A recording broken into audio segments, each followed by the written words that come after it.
I was filling in an online application form the other day, and I came to the section where I'm asked about my gender, and I don't think I'm going to reveal a huge secret about my age, but it's usually either male or female. It's either M or F. But I was staggered to find a list of 12 to 13 different genders, and which I honestly, if pushed, I couldn't understand. Now, I would claim ignorance, but I'd also claim that I was extremely frustrated. Now, this obviously is a simple matter. It's nothing. It's trifling in comparison to where we are as a society and where we're heading as a society, because where we are doesn't seem by any means at the end of the road. Yeah. We are in progress towards somewhere where at least someone like myself, my family, many of my friends are absolutely uncomfortable with. And I think that it's quite important that the discussion about sex education and about the wider societal influence of sexuality, of sexual orientation, of gender, and the like, be discussed. I recall many years ago when my eldest, who's now married and a solicitor, when he was, I think in primary school, year 2 or 3, and there was the sex education. Sex education was introduced to primary schools, and there was a huge discussion amongst parents, and not within only Muslim parents, but a wider part of society who were uncomfortable with the illustrations, with the ways in which sex education was given to children, and the kind of discussions it was bringing along. Now, we've moved on a heck of a distance from that. I mean, those seem like, quite golden days. Yes. And very, very innocent in comparison to where we are today. So if I was to try, to ask, what's going on? I mean, what is exactly going on? I mean, whether it be on the education level, whether it be in society, whether it be in the media, what exactly is going on? So I think just to start off with, I think the problem with when I speak to parents is that it's almost a wild west in terms of what schools are actually teaching. Schools are a lot of the time, schools are teaching children things like, I get calls from parents all the time saying, my child has been told that the fact that they're male or female isn't something that is fixed, that you can be whatever you want to be. And then children start to get confused. Like, this is 6-year-old children whose sense of who they are is still developing. And a boy will say, why can't I wear a dress? Why can't I do things that maybe a girl can do? And they start to the things which were conventionally seen to be clear-cut issues, that someone is born male or female, is now considered to be it's uncertain. You could be a male, you could be a female. I was reading a book actually the other day, and it said when children are born, the doctor guesses whether they're male or female, and then a child then decides later on whether they are male or female. So a biological reality is considered to be something which is uncertain, but a feeling that I have about who I think I am is considered certain. So it's like a topsy-turvy world. And so parents are uncertain as to how they can challenge this. And sometimes the fear is, if I challenge this, will I be considered homophobic or transphobic? Or how do I address this in a manner which makes me seem like, quote unquote, normal, or just a normal parent who has questions which will not be labeled as homophobic or transphobic? I've just remembered something that happened a few weeks ago. I was picking up my girls from primary school, and a child was petting a dog that was tied to the barriers, and It was quite funny because he said, "Oh, is it a he or a she?" And then he looked at his friends and he said, or is it something else? Yeah. It's gotten to the absurd, don't you think? Yeah. I think it has, and I think it's always useful to try and look back and see where have these ideas come from. Now, I would date this current confusion and this sort of push on transgender and am I male, am I female, and really the whole push to get LBGT teaching in schools. I would pinpoint that to 2013. And that was when same-sex marriage was legalised. And both Yusuf and I were very concerned about that at the time. We campaigned for many, many months. We spoke to thousands of parents because we knew that legalising same-sex marriage was not just about allowing homosexuals, lesbians to get married, because very few of them do. And in fact, looking at the latest figures, marriages of all types are in decline, including same-sex marriages. But what that legislation did, and we said this at the time, it's a green light for getting into schools. It's a green light for introducing this idea, be it ever so subtly, that there are all sorts of families, the same love, but all sorts of different families. So it came in with these programs that were sort of literacy-based, lots of different storybooks, all produced to a very high standard, king and princess boy, the little boy who wants to be a girl, and his lovely princess dress, and the little boy who dreams of having 1,000 dresses. This is where all these ideas are percolating in, and I don't think it was any surprise to us anyway, who've been very concerned about this for many years, so that was 2013. By 2017, the government introduces a new compulsory school subject, relationships education. And so that every child has got to be taught that. And when you look at the guidance... The fact that this happens under a Conservative government is well, I think I think this is almost beyond politics. There's ideologies at play here. I don't know what you think, Yusuf, but I think, it is astounding under a Tory government, but I think there's all sorts of ideologies at play there. But, they've made this compulsory school subject. And at the time, I can remember a Christian MP standing on the floor of the House of Commons saying this is a state takeover bid for parenting, because basically the state has moved in to the rightful domain of parents. It's our job as parents to talk to our children about relationships in line with our own cultural, religious values. It is not the job of the state. And Yusuf and I have been, I don't know how many thousand parents we've spoken to, and this has been, one of our messages to parents. So where do we stand legally? What's the legal position? Because I've recently heard several ministers, probably even the Home Secretary herself, coming out and saying, well, it's not compulsory. It's not obligatory upon schools to teach. It's fine if parents saw best if they withdrew their children from those schools. But that sort of didn't clarify things. The words are clear enough, but it didn't clarify things in terms of reality, in terms of on the ground, because we're seeing every single day incidents whereby even children are accused, that the parents are hauled into the head teacher's office being told that their child is homophobic. Yeah, I've or anti-trans. And I think the problem is that, in schools, everybody has to abide by what they call the RSE guidance document. And that guidance document, when it was written, was very ambiguous, confusing. On the one hand, it says that schools are encouraged to talk about LGBT relationships.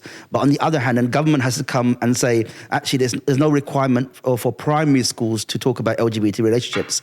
But the fact that you have to provide a clarification means that the original guidance is unclear. And I think all of us argued at the time that this guidance is just not fit for purpose. Yeah, and everybody argued that, no, actually it is. So on the one hand, for example, in a primary school, there is no the line that separates between what is considered relationship education and sex education is very blurred.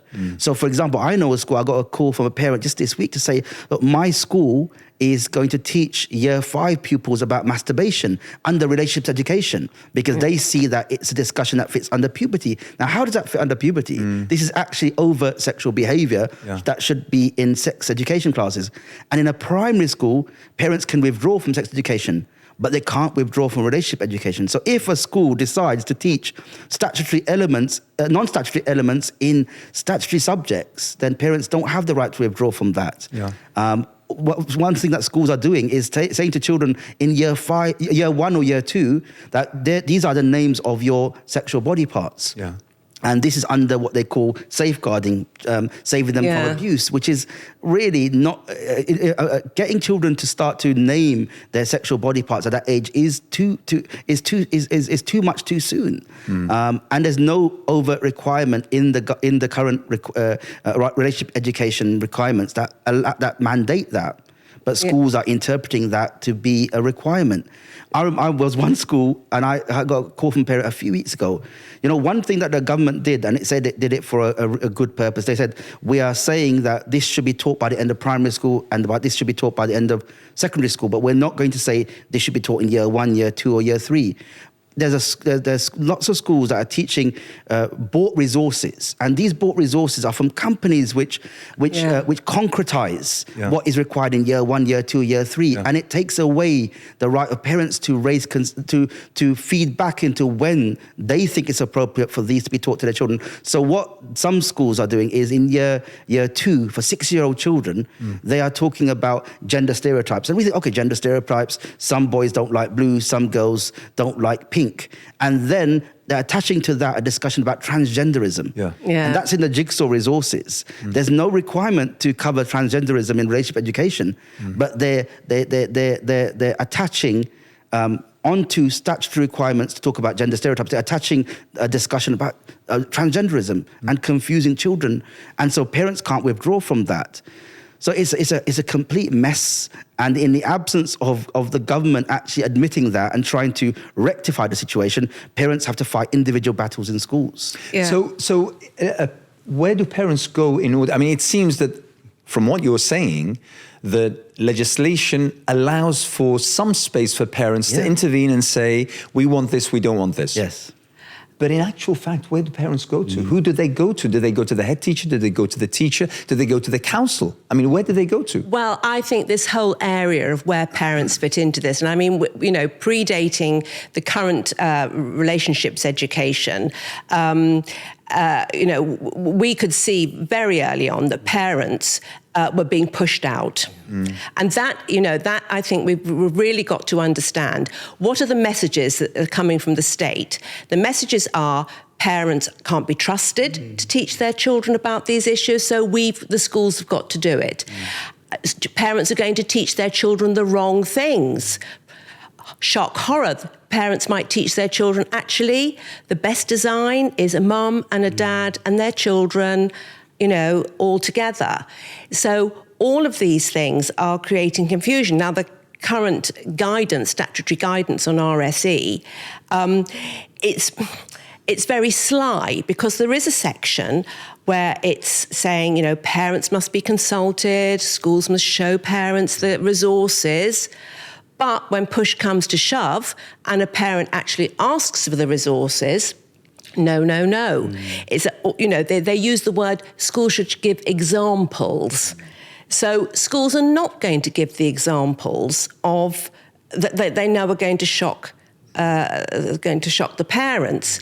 So I think parents are really in a very difficult situation. But I do also want to make the point that I think parents need to wake up. I think there are a lot of parents who just need to wake up about this situation because, you know, they're confronted with something dreadful and they're shocked. But there are loads, you know, hundreds, thousands of parents just sleepwalking through this because it's all kept slightly below the radar. And you can imagine, you know, average sort of family, both mum and dad are working, they're busy.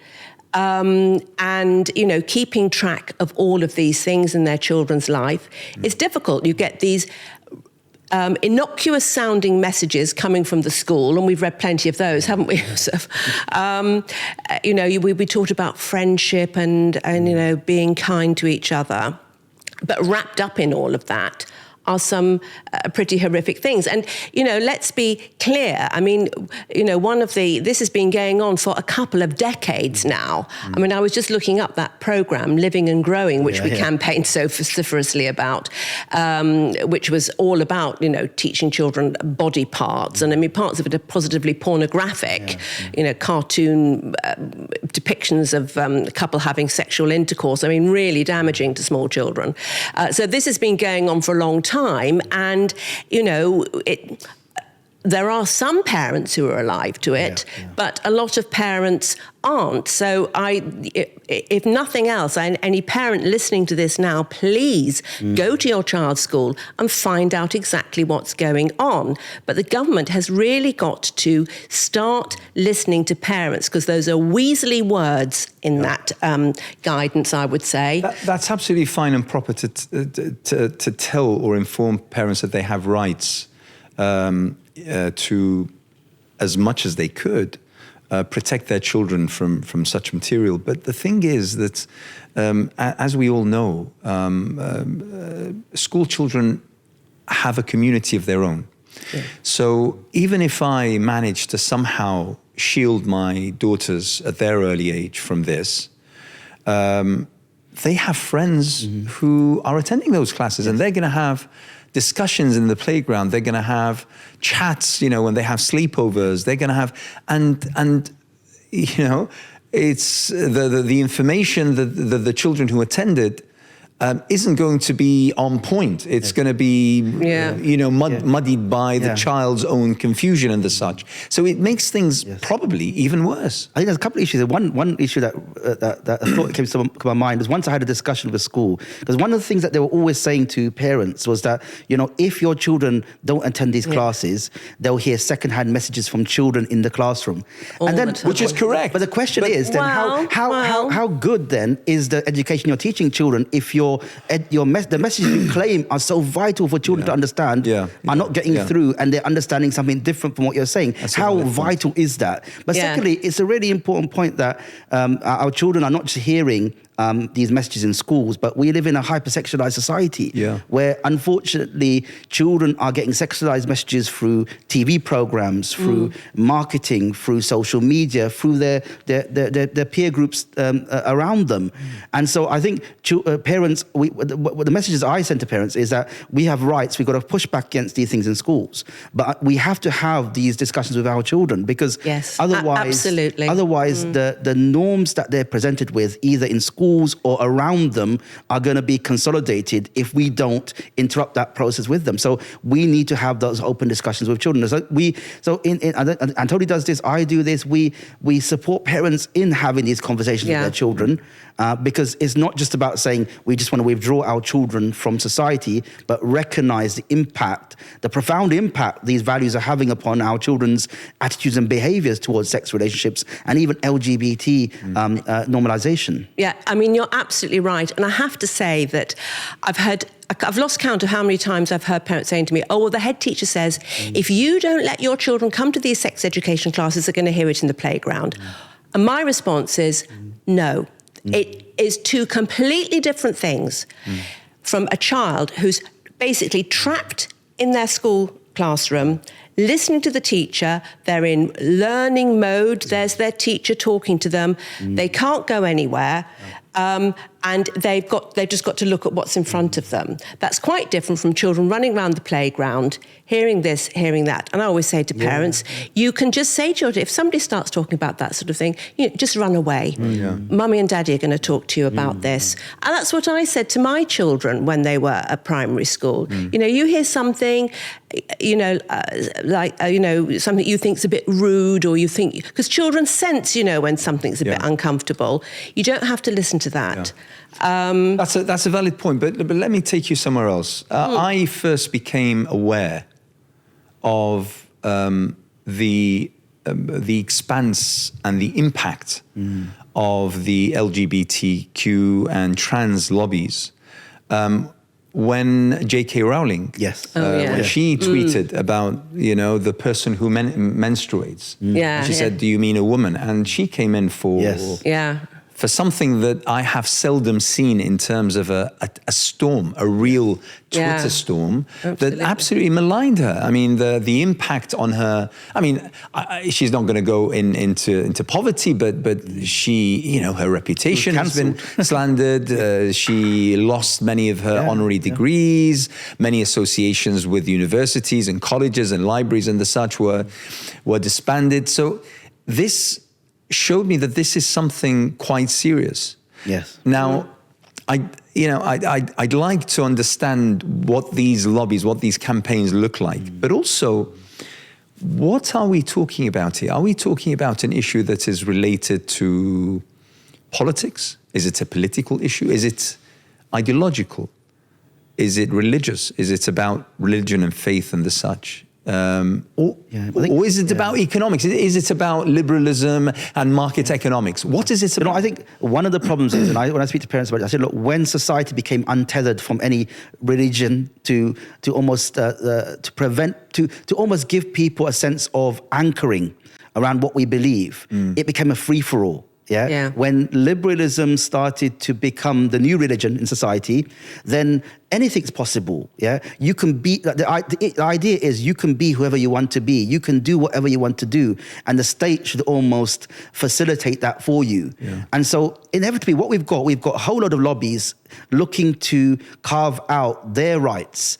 But nobody's overseeing what's the overall impact on society, good or bad, of these decisions. So government will say, okay, we're going to allow same-sex marriage. We're going to allow you to identify with whatever you want to be. We're going to allow you to put X on your passport. We're going to allow, when questions are asked, to ask you about what gender you identify as. We're going to allow you to be whatever you want to be. But what is the wider impact on society of those decisions? And there's no department in government which says, okay, what's the overall impact of all these changes on society? And so we've got a confused society, untethered from reality and untethered from anything which anchors it to some positions of certainty that we once had. Now, you could say in the past there were problems in society, but at least people knew what they believed in. People knew. You got there's this guy who goes out on the street on YouTube and he says to people, "What's a woman?" And we think that's a question that even a 5-year-old can answer. And people are saying, that's a difficult question to answer. And I remember one of the people who was on the other end of that question was going to answer it, and his friend said, no, don't answer that question. It's almost as if, like, if you answer that question, you're going to be in trouble. And so rightly, there are women in society who are saying, look, we are we are being pushed out of our own spaces by men who identify as women. And so there's a big conflict now within society around this very simple question. But I really think as parents, we need to recognize that one of the problems is that there's a fear sometimes to discuss these issues. Because, for example, the trans lobby is unrelenting. It's unrelenting in its. If you say something which goes against their sexual orthodoxy or their gender orthodoxy, you're going to be cancelled. And there was this woman recently, this woman comedian, a Muslim woman who tried to expose this man in America who was saying to children, "Come and speak to me. I'll be your family." And she was doxxed. Her address was put on the internet. Her car was vandalized. And in the end, she took down those videos. She said, I'm not going to do this anymore. And that's what they expect. They want to induce fear in people because what they believe is the truth.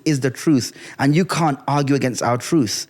But I think what we need to say is these are our children. We need to discuss this with our children. We're not here to say we're not here to campaign to almost criminalize LGBTQ lifestyles. Okay, that's not our objective. But these are our children. We can have these conversations with them. We can talk to them about what we believe to be acceptable and unacceptable behavior, and so. That's what we tell parents to do. Have these frank conversations with their children and push back against some of these agendas that are encroaching upon our ability to raise our children how we want. Yeah, and I think there's, one of the things I say to parents is, we are living this, untethered from religion. It's untethered from biology, for heaven's sake. Absolutely, yeah. But, it's a tough being a parent today, but one of the things is you've got to build up the culture in your family so that it's stronger than the culture out there. So you as a parent, their compass is pointing towards you. And, you start from the word go with children. And it's not about having conversations about sex, when they're babies or anything like that. It's about modelling good family life. It's about, children watch their parents like hawks. How are mum and dad behaving? What do they think's right? What do they think's wrong?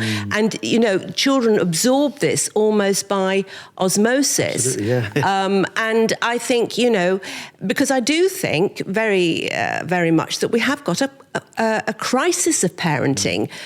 Parents, are bewildered. Where do I go? What do I do? Or maybe it's a good thing that my child's learning this at school, and they've sort of, so a lot of the talks that I give now are, saying to parents, be confident as a parent. This is your child, and get in the driving seat of your child's life. Years ago when my husband and I ran a parenting course at our daughter's school, that was something that really jumped out at us, that we had parents who were just sort of running along behind their children. Whereas, you just, it's not about sort of beating things into your children. It's about modelling a really positive lifestyle of marriage, of the beauty of the family, and all the sort of virtues we want to communicate to our children. But you see, I absolutely agree with you both that kids, our children, are paramount, and they occupy number one spot in our priority list. But I would also like to venture that I, as a citizen, as part of this society, I can also be offended by what I see as being wrong, as being probably indecent, and I speak here, on behalf of many people out there who have been cowed and silenced because of the kind of campaign that's out there. But what I mean is that this isn't only an education school issue. This is something about society. Yes. Am I wrong? No, absolutely. I think just to piggyback on what Antonia mentioned, I think it's really important to emphasize that, if we don't raise our children, the society will, because inevitably children are raised by somebody. Yeah. They're raised by you or they're raised by society. And so the choice that parents have in front of them is either you raise them or society will raise them. Yeah. And I really believe that, it is chaos. The society around us is chaos. And our biggest asset as parents is our family. Absolutely. That's the only thing we should really rely upon. Don't rely upon any other structures in society, government, companies, all of these things. I think sometimes parents place too much emphasis on these outside influences and they don't leverage the power that we have as families to raise our children. As an institution, that our children go out into this chaotic world, they'll come back, and family is the place where they'll find that structure, that love, that acceptance. And I think, just a few years ago, there was this thing called a Good Childhood Guide, and it was a secular attempt to look at what good parenting looks like. And it said something very universal. It said the two ingredients that we looked at in all of our research that provide the best start in life for children is love and clear boundaries. And actually that is something we could all get behind. Absolutely. Today, children are told that there are no boundaries. There's no concept of good and bad, right and wrong. Right and wrong changes from time to time. You define what you think is good and bad, right and wrong. And that causes children don't need some clear boundaries to work around in terms of what is acceptable and not, what is good and bad, what is good and bad behavior even. And they need love. But I think, it is a societal problem. There is an issue in society, and we can't deal with every aspect of the challenges in society, but we can deal with the challenges that present themselves in the home. You know what you said just a few minutes ago? You mentioned something quite interesting, which I've noticed over the course of the past, I would suggest 2 to 3 decades. And that is that, when we talk about freedom, now freedom, I believe, is an essential need of every single human being. But there seems to have been a different take on the objective of freedom. Now, I look at freedom as a need so that I can contribute towards society. I can, express my views. I can build. I can, be a positive part of. But apparently, there is also a tide, or let's say, a wide section of society that believes that freedom is for freedom itself. And that is the objective. The objective is freedom. And whatever it takes, wherever it takes you, and whatever the cost, then freedom be it. Yes. And therefore, we have ended up with, as you sort of described in different words, but sort of a rampant, out of control freedom, whereby if I desire something, I have to have it. Yes. And not only do I have to have it, but everyone needs to clap me and encourage me and help me and facilitate that I get that freedom regardless of what it is. And that's problematic. And I'm trying to get to a point here. Because of either preparing for this episode or because of interest as a parent, as a member of society, it staggered me how closely knit the LGBT and trans is to paedophilia. Yes. And that is something that comes up time and time and time again.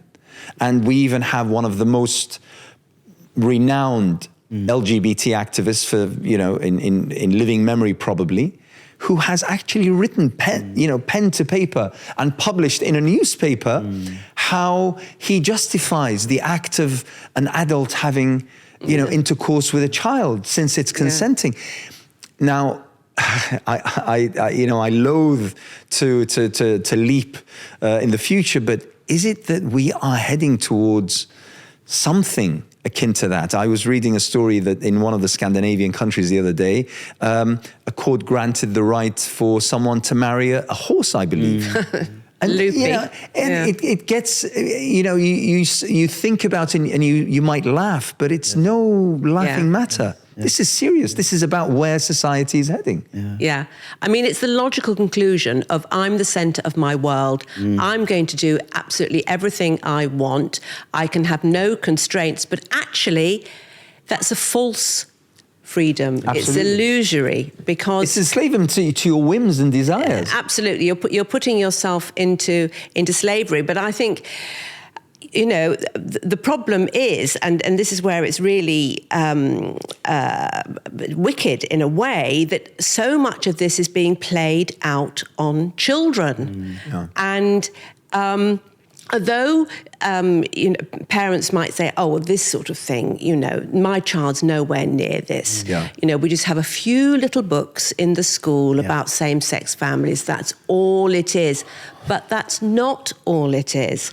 Because, these children are being brought up to think that there's absolutely no difference between a mummy and a mummy, a daddy and a daddy, and a mummy and a daddy. And there is a huge difference.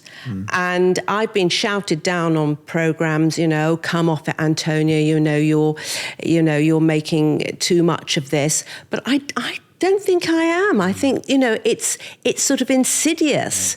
And I think, you asked the question, is this political? Is it social? What's going on here? I think there is an ideology out there which is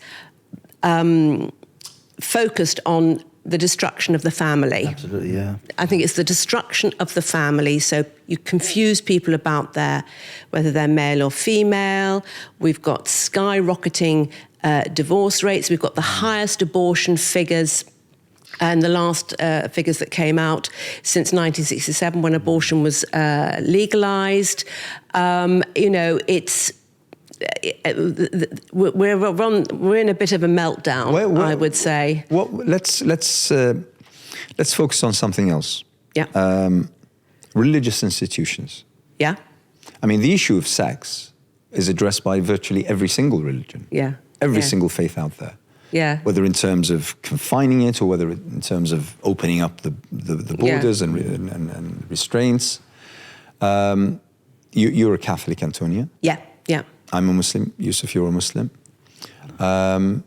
What is the role of religious institutions in let's say, guiding this discourse that's out there? I think they have a preeminent position. I think we need leadership in society, and I think religious leaders of every religion need to be giving a strong moral lead to their own flock, if you like, and to everybody else. There's obviously lots of differences between religious faiths, but I think the family is a common denominator, and that's really what brought Yusuf and I together over 10 years ago. And I'm sure that if we had a Jew or a Jewish rabbi, I'm pretty sure that they would be saying precisely the same as we are. Yeah. Yeah. So I think the problem is that society has thrown away traditional institutions that have worked, and they've thrown the baby out of the bathwater. So, families are much maligned, marriage is much maligned, and marriage is actually the bedrock of any stable society. We're seeing, I was speaking to my wife about this, and she says to me, look, especially men need marriage, you have all these young people, who have got no responsibility, who just live a life of hedonism, really, and they are wreaking havoc in society. You need marriage. Marriage brings a man and woman together in a way which brings some stability, some sense of anchoring. And unfortunately, society has done away with marriage as an acceptable paradigm for relationships. So almost sexual relationships have become an end in themselves rather than a means to an end within a loving relationship. And I think one thing that religious institutions have to do is make the case for marriage. Absolutely. Because marriage is something which, you look at TV programs, even TV programs from children. I remember my children watching a program on TV, a children's program, and my wife was watching with them, and she observed that, look, all the families in this TV program aimed at young children, they're all single parent families. I think there was one married couple in that whole mix, which gives the impression that marriage is the exception. A marital relationship between a man and woman is the exception rather than the rule.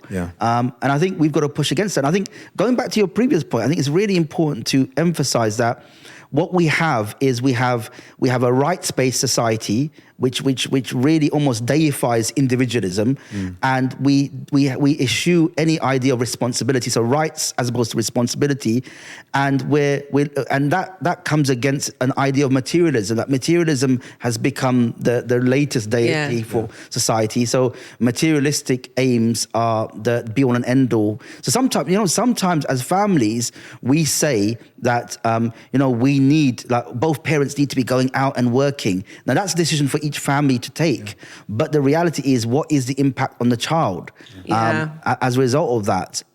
Who is raising the child? We've got this strange situation where government says that everybody should be working, and then we employ people to raise our children.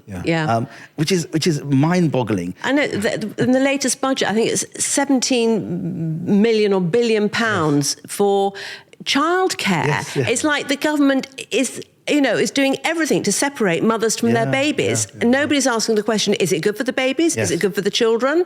What's the evidence? Well, actually, there isn't any. Children need to be with their mums, certainly, preschool.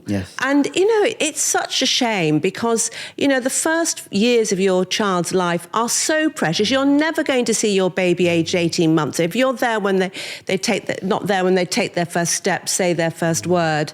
But, society is making it very difficult for mothers to stay at home. It's making it very difficult for people it's not modelling marriage at all, as you say. But I mean, besides, that's a very, very good point. But The issue is that the thing about religion is that it's a fixture. It's constant, or at least that's the way it should be. So when you find heads of religious institutions across the board sort of giving in to the pressure that is piled on them, all of a sudden religion doesn't become a fixture anymore. It doesn't become a constant. And unfortunately, I mean, I take immense comfort when, for instance, the Jewish community stands strong against, the encroachment of LGBT and trans and such, within the school. Everybody benefits. And I take great comfort from that. And that's something that I welcome, because faith needs to be constant. It's something that isn't according to culture. It doesn't move the way that terms and conditions of Twitter, for instance, change every single day. So surely, I mean, when, for instance, the Church of England, when the Archbishop of Canterbury, when he comes out and all of a sudden it's clear. I don't know, but when I look at that clip, it's clear to me that the guy is under pressure and he's playing politics. He ceases to be the head of the Church of England. He's now someone who is going along with a political narrative and discourse. But that's problematic for everyone. Unfortunately, Church of England has always been around reflecting current trends, unfortunately. It's a state-established church, isn't it? So it has always been there to...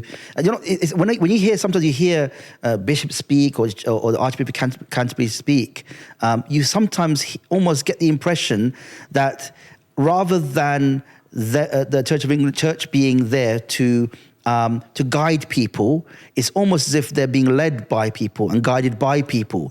So, it's almost as if, it's the only reason why the Church of England is not going to allow the blessing of same-sex unions in churches is because of the fear that the African church will move away from the Church of England. And if that's the only reason, if there's no moral reason, if there's no, we should be guided by what God has revealed to us, then there's a real problem with what the church stands for. Absolutely. And you've taken the words out of my mouth, actually, Yusuf. You've got to go back to the source. What is God teaching us?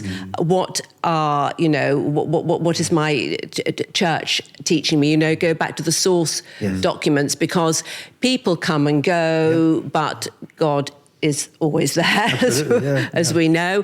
And certainly in the Roman Catholic Church, we believe that the deposit of Christian faith is in the Roman Catholic Church, and that does not change. The Catholic Church is not a democracy. It's not what people think or what people want. It's a truth that is there, and the truth doesn't change.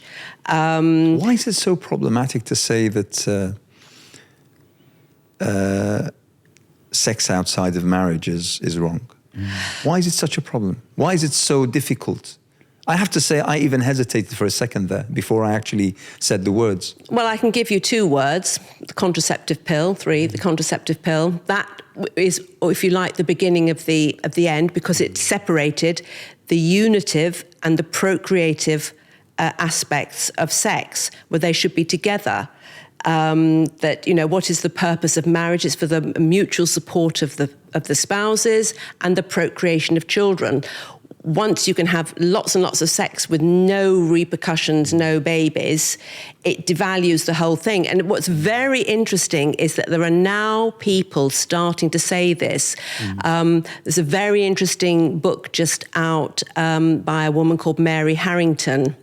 You've come across her, and she was a lesbian living in a lesbian relationship, and now she says she has found peace as a married woman and had a daughter, and she's a very, very bright lady. She's a writer, and she's written this book that's just come out, Feminism Against Progress, and she goes back and she pinpoints the contraceptive pill as a problem, Now, everybody conducts their own life accordingly. But if you want to think, well, where does this start from? It's because we interfered with nature, I'm afraid to say, in a very, very profound way. And I think maybe society, as certain sections are starting to, well, look at this and let's think, well, you know, maybe this is something worthy of a little bit of discussion, a little bit of thought. What has this done to us, and particularly what has it done to women? And what the message coming out from some of the people like Mary Harrington, Louise Perry, is that actually marriage is good for women. It serves women's interests best.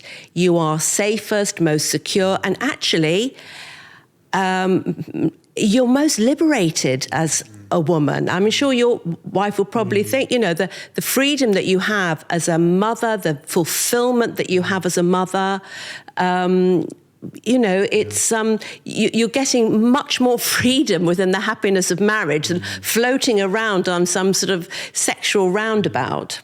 Is this at all conceivable that either Muslim organizations, mosques, Islamic centers, think tanks that are within the Muslim community, within the Catholic or general Christian community, that there could be an alternative curriculum for children on sex education, on relationships and the such?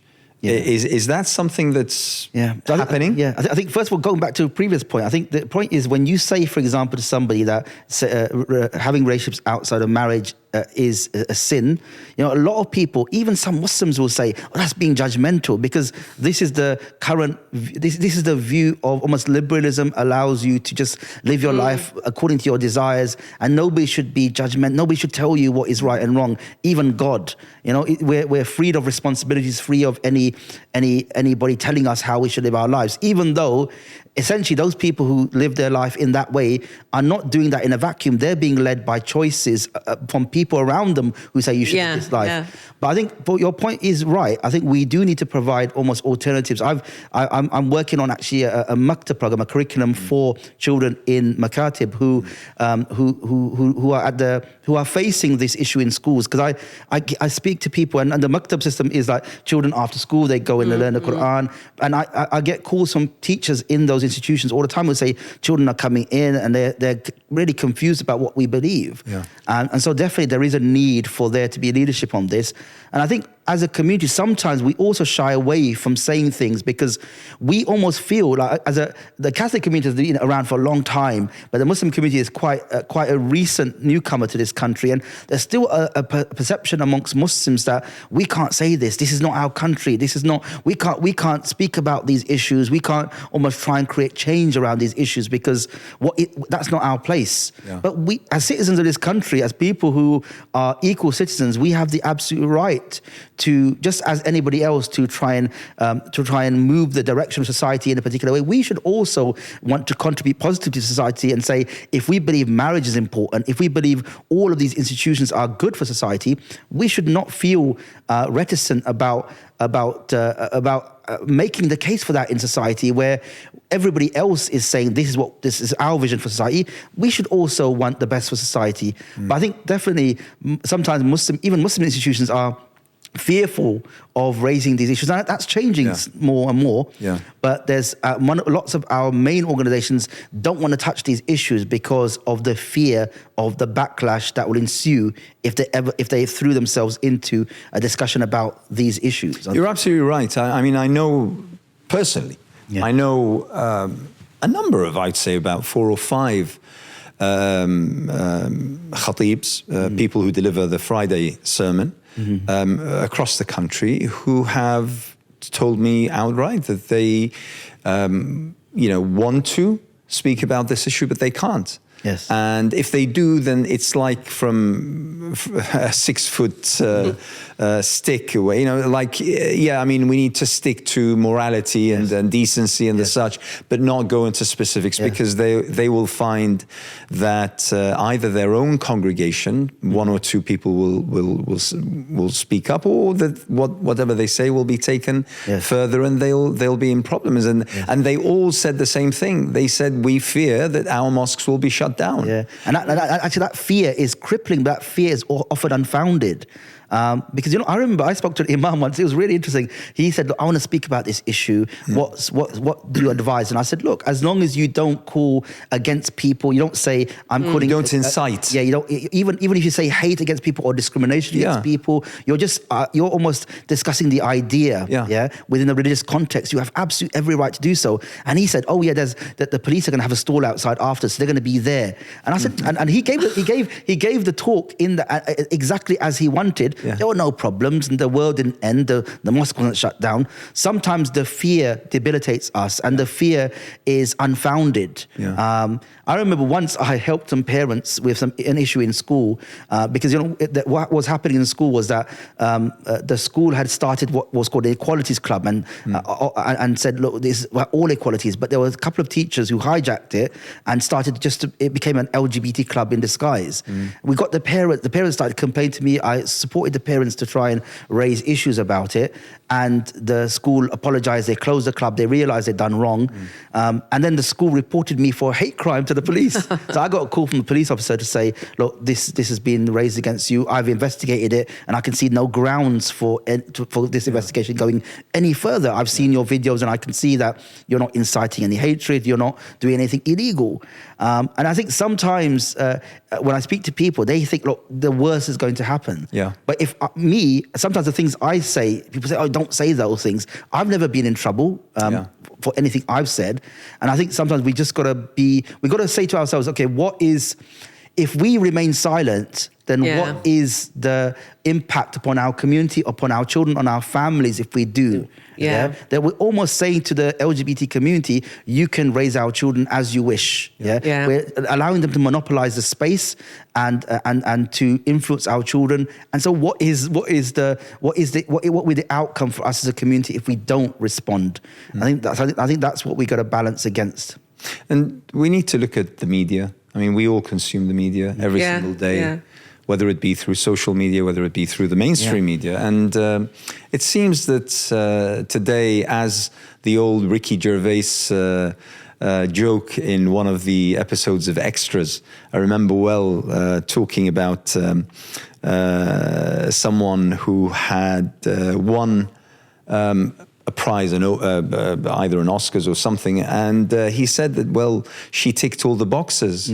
She ticked the box of being a Holocaust survivor, of being disabled, of being gay, of being. So she, and back then that joke was very, very funny. It was, but now you can't even imagine that being said. But the reality is, unfortunately, today, even when you're sort of proposing a certain program or episode or show or whatever, this needs to be part and parcel. I mean, producers today are pushed to the extent that they won't look at stuff or material that's proposed to them that doesn't have elements of, single mums, for instance, or gays or lesbians, or probably today even trans. And it's, the state of the media is equally as Yes, I mean, the thing is, I think in the 2021 census, 1.5% of people identified as lesbian or gay,